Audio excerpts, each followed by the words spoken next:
Article 1. Tourism's contribution to mutual understanding and respect between people and societies. First, the understanding and promotion of the ethical values common to humanity are both foundation and the consequence of responsible tourism. So dito, dapat inaalam natin or pinag-aaralan din natin yung kanilang mga ugali and kanilang mga taste sa pagkain and kanilang culture. Kasi responsible yon ng isang tourism na dapat kilalanin yung kanilang guest or kanilang turista para as a respect sa kanilang culture and sa kanilang bansa. Second, tourism activities should be conducted in harmony with the attributes and traditions with respect of their laws, practices, and customs. So dito dapat nire-respeto din natin yung kanilang law, yung kung paano sila gumalaw at yung kanilang mga pananalita. Dapat alam din natin kung paano tulad nung po at opo sa Pilipinas. So ginagamit din nila yun as a respect sa atin. So dapat marunong din tayo mag-welcome like that, thank you, yung mga simple word. So dito sa pangtatlo, kagaya dun sa nauna at sa pangalawa is dapat matuto nga tayong rumespeto sa mga turista na bumibisita sa atin. Kasi isa yon sa babalik-balikan natin. Babalik-balikan nila kasi kilala tayo bilang hospitable. So dapat marunong tayo i-adapt natin sa sarili yon at i-apply natin sa tourist. Hindi lang sa Pilipinas, kahit sa ibang bansa. So dito sa pang-apat is dapat may yung isang company is nagpa-provide ng isang turista o visitor. So yung ating mga tourist o visitor dapat nagpa-provide tayo ng halimbawa for example locker or tauhan para protektahan yung kanilang mga gamit para in case na magkaroon ng nakawan hindi siya mangyari. Tulad ng mga nawawalang gamit is mabantayan kasi may mga yung tourist natin is may mga gamit silang mamahalin and mga luxury brand. So iniiwasan natin magkaroon ng walaan sa isang resort or hotel. So dito sa panglima, habang nagtatravel yung tourist or visitor, dapat din natin inaalaw na maggawa sila ng isang krimen sa ating hotel or resort kasi kasisira ng ating company yun. For example, drugs like that. So dapat ready tayo and aware tayo na wala silang dalang ganun kasi kasisira yun kasi maraming bata or matatanda na nagche-check-in din sa hotel. So makakasama yun. So dito sa pang-anim and lastly, dapat responsibilidad din ng mga turista or visitor na bumibisita sa ating bansa na aware din sila sa ating culture and sa ating mga ugali and sa food natin. Kasi kaya nga sila nagta-travel sa Philippines is gawa ng ating mga delicacies like sa mga food. So aware dapat sila dyan din sa ating culture, sa ating mga lugar and kung paano makihalubilo sa mga tao at paano rumespeto sa kapwa Pilipino. Article 2, Tourism as a Vehicle for Individual and Collective Fulfillment. The first one is, so dapat bago dumating yung mga turista is nakaplano na kung saan piyapesto at kung ano yung sasakyan ng mga tourist at dapat pinractice na din natin yon. So sa pangalawa, dapat marunong din tayo respetuhin yung lalaki. For example, tulungan ipagdala ng mga gamit and luggages. So dito sa pangtatlo is dapat aware tayo sa mga CCTVs kung ano mga nangyayari sa bawat corridors or hallways para aware tayo kung may nangyayari na bang rape or bastusan sa mga guests para ma-report agad sa atin yon. And dito sa pang-apat is dapat ready tayo for example sa clinic, education, and religion na i-explain natin sa guests kung ano yung ating goal sa kanila. For example, magkaroon man ng accident or injury, is ready tayo sa ganung mga issue na nangyayari sa isang resort or hotel. And sa education naman is dapat ine-educate natin yung guests kung ano yung mga roles sa isang hotel or resort. So dito, after mag-check out ng guests or tourists, ihingian natin sila ng feedback and kung ano yung experience nila dun sa company na yun. For example, sa hotel and sa resort. Para if ever na may mali or hindi sila magandang na-feel is mas mapa-improve pa natin yung company. And that's all. Thank you. Article 3 in Tourism Factors of Sustainable Development. stakeholder in tourism development should safeguard the natural environment. Yung mga stakeholder o yung mga resident na nasa gobyerno at sa mga tourist guide, sila yung namumuno or investors para gumanda ang isang tourist spot. Sila nagbibigay ng pondo para mas dumami ang infrastructures at nag-aayos para mapanatiling ligtas ang lugar para mas madaming bumisita, turista dito. Saving or previous resources.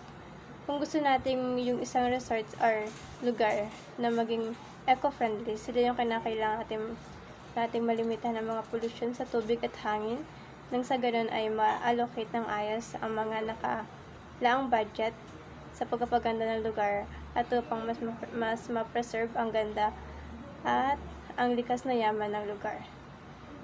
The struggling inside 3. The struggling in time and space of tourism visitor flows, particularly those resulting from free leave and school holidays. Kapag may holidays na naganap, syempre for example, sa isang lugar at sa may beach din nagka-holiday, alam natin na lahat ay pupunta dun sa beach na yun. Then, magkakos ng overcrowded and then need nilang ng mga stakeholder na balansin or kumbaga i-recommend din yung ibang tourist spot na meron doon sa isang lugar na yun.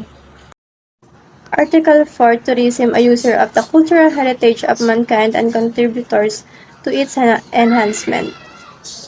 So, may mga tourist spot tayo na may endangered species. Yung mga local resident na nakapaligid sa isang tourist spot, so kinakailangan nilang protektahan ang lugar. And ang mga nasa local at mga government ay magtutulong-tulong sa batas or rules para sa endangered species. Need nilang limitahan ang mga turista na allowed lumapit and specific na sa oras na pagpunta. Need nilang i-educate ang mga turista na mag-safe distancing. Then, para naman sa tourism activities, pinapakita sa turista na ang mga tradition kaya magkakaroon sila ng mga chance na ma-experience ang iba't ibang tradition sa isang tourist spots. Article 5. Tourism as a beneficial activity for host countries and communities. Number 1. Tourism should benefit local communities by giving them a fair share of the economic, social, and cultural advantages, including creating jobs for them.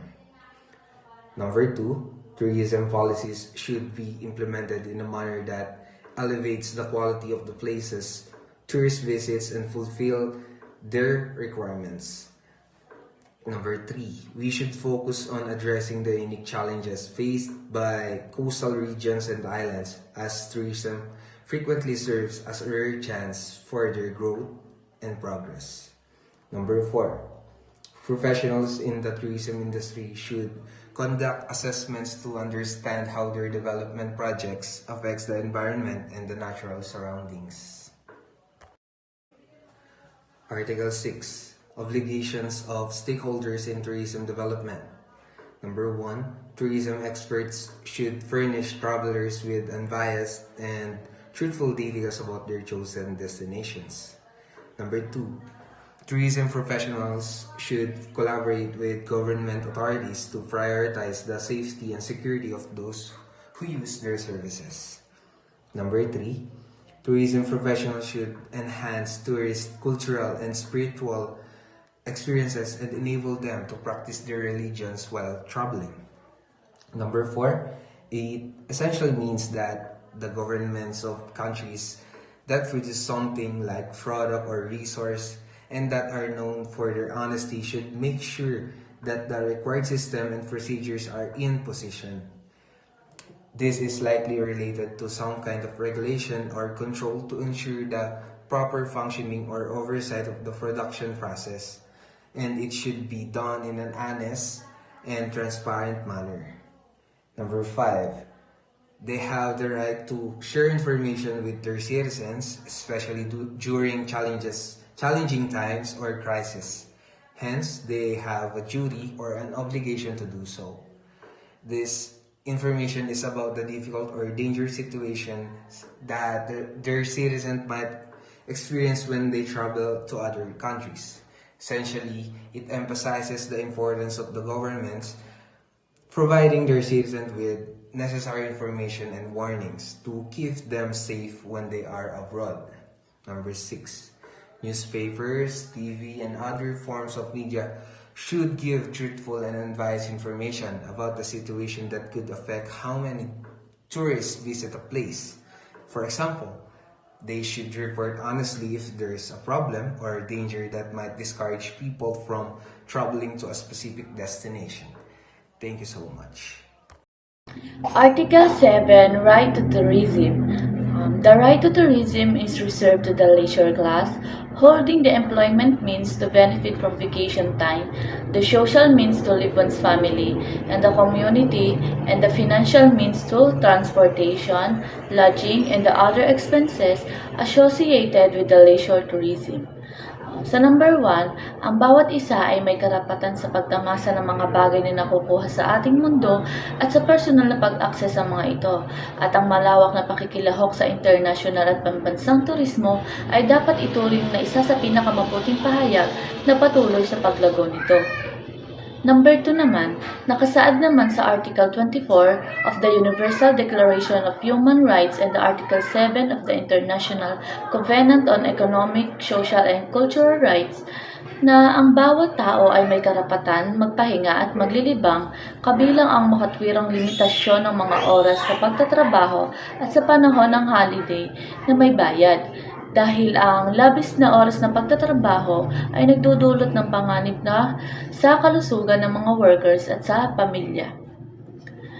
Sa number 3, ang social turismo ay isang lumalagong kalakaran na nagbibigay prioridad sa pagbuo ng mga positibong ugnayan sa pagitan ng mga bisita at sa host na komunidad at pagbuo ng mga programa, kaganapan at aktibidad na nagpapahintulot sa lahat ng mga pangkat ng populasyon na tangkilikin ang ating turismo. Number 4, family, youth, and student and the senior tourism and tourism for people with disabilities should be encouraged and facilitated. Article number 8. Liberty of tourist movements. 1. Tourists and visitors should benefit from the liberty to move within their countries and from one state to another in accordance with Article 13 of Universal Declaration of Human Rights. Ibig sabihin nito, dapat yung mga turista or bisita sa ibang bansa ay dapat nag-benefit din sa lugar na napuntahan nila upang mas magkaroon sila ng kalayaan na gumalaw sa bansang pinuntahan nila. They will also have access sa mga transportations at sa iba pang mga accommodations na pwede nilang pag-stayan without getting any discrimination. Next, number 2, tourists and visitors should have access to all available forms of communication, internal or external. Ayan, so syempre dapat may mga access din ang mga turista sa iba't ibang klase ng komunikasyon sa bansang binibisita nila, either internal or external, para magkaroon din sila ng malayang pakikipag-ugnayan sa labas or loob man ng bansa. Then number 3, tourists and visitors should benefit from the same rights as the citizen of the country visited. Dito naman is dapat kung anong benefit ang meron ang mga mamamayan doon sa bansang binisita nila, ganon din dapat yung mga bisita or turista gaya na lamang ng pag-iingat sa mga confidential na personal data nila. Number 4, administrative procedures relating to border crossing should be adapted so far as possible to facilitate to the maximum freedom of travel and widespread access to international tourism. So dito, nararapat lang na nasa tamang proseso ang lahat ng bagay gaya ng mga visa na may kaugnayan sa pagpapalipat-lipat ng bansa upang mas mapadali at lalo maging malaya sa paggalaw ang mga turistang bibisita sa ibang bansa. Lastly, number 5, travelers should have access to allowances of convertible currencies needed for their travels. Ayan, ang mga travelers or tourists daw ay dapat may mga access rin sa mga palitan ng pera sa iba't ibang bansa para mas ma-enjoy nila ang paglalakbay sa ibang bansa. Halimbawa, kung pupuntahan mo ay bansang Amerika, dapat mayroon tayong access sa palitan ng dolyar na perang ginagamit nila sa bansang iyon. Article 9. Rights of the workers and entrepreneurs in the tourism industry. Number 1. Karapatang magtamo o makatanggap ng karampatang sahod nang naaayon sa pinatutupad ng pamahalaan lokal at nasyonal. Number 2, ang mga manggagawa ay may karapatang mag-duty o magtamo ng patuloy na pagsasanay upang mas mapaunlad ang kanyang kakayahan. Number 3, sino man ay may karapatang mapaunlad ang kakayahan sa larangan ng turismo ayon sa batas. Number 4, karapatang makapagpalitan ng mga natutuhan o kasanayan sa larangan ng turismo upang makatulong sa iba na mapaunlad ang kanilang kakayahan para sa ikauunlad ng pangmalawakang turismo sa buong mundo. At ang panglima ay pagkakaroon ng kapareha or partnership sa larangan ng turismo upang mabalanse ang relasyon ng bawat isa para sa ikabubuti at ikauunlad ng turismo. Number 3. The same stakeholders should demonstrate their intention to refer any disputes concerning the application or interpretation of the Global Code of Ethics for Tourism for conciliation to an impartial third body known as the World Committee on Tourism Ethics. This statement suggests na ang mga stakeholders sa tourism development ay dapat magpahayag ng kanilang pangako sa anumang mga hindi pagkakaunawaan na may kaugnayan sa interpretation or application ng Global Code of Ethics for Tourism. To achieve this, dapat na handa silang humingi ng conciliation mula sa mga unbiased third party na tinatawag na Committee on Tourism Ethics. Ito ay nagpapakita ng kahalagahan ng walang kinikilingan at patas na resolusyon in maintaining ethical standards sa loob ng tourism industry.